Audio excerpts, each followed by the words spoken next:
Hey, how y'all doing today? So I decided to go ahead and make another video. Still giving social media a break, but I could do YouTube. So long story short, I read some type of article, and if I could figure it out, I'll post the link.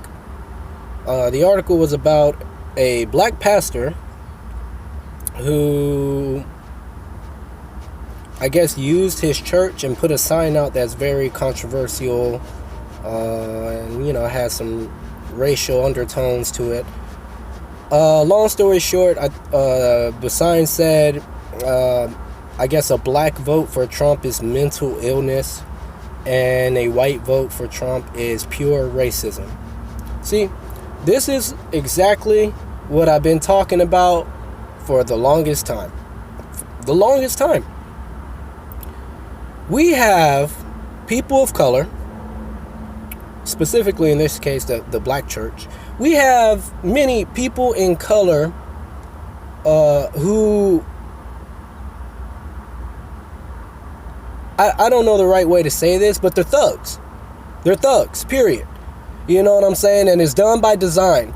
This is the same way that I felt with Elijah Cummings and how he did over his own city of Baltimore. When you got billions and billions of dollars of aid, and then you ain't even helping out your constituency. Their neighborhoods or houses are piling up with trash. You got abandoned buildings all over the place, to the point where, what's her name, Kimberly Classic, goes out there to interview these folks. This is what I'm talking about.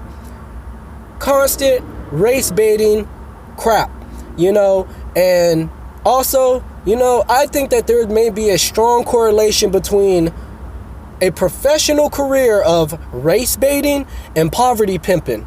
One more time, I believe there's a direct line that you can draw, between poverty pimping and race baiting. This is crazy. When you sit here and you don't want to apologize, that's fine. But you know what? You're a pastor, number one. You know what I'm saying? Number two, why it always got to be about race to you? When you see what this man has done for the black community, when you see that wages are going up, when you see the opportunity zones, when you see all these things, prison reform, even Van Jones came out and said, you know what, hey, all politics aside, salute to President Trump. But, after that, let's keep it moving. Okay, when it's all said and done, a black person votes for President Trump and his mental illness, you are in a position of power as a pastor. And you playing these games. And you want to talk about, voting for Trump is reinforcing the institutionalized racism? Well, guess what? That's pure projection. Because when Hillary Clinton came out with her crap, why was everybody so silent back then, huh? Where was everybody at back then? Decades and decades of this crap went on. Just like with Planned Parenthood, decades upon decades of this crap went on, and everybody is so silent. That's how it works, right? Everybody's silent. When people getting shot up in Chicago, everybody's silent. Ain't nobody got nothing to say, right? I call BS on it. On top of that, I'm going to say it, in my personal opinion, and I'm always open for discussion. I'm always open to be wrong. But the way I see it right now, as I come to this 5-minute mark,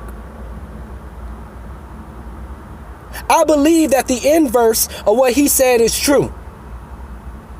So if you believe that voting for Trump is supporting institutionalized racism, you guess what?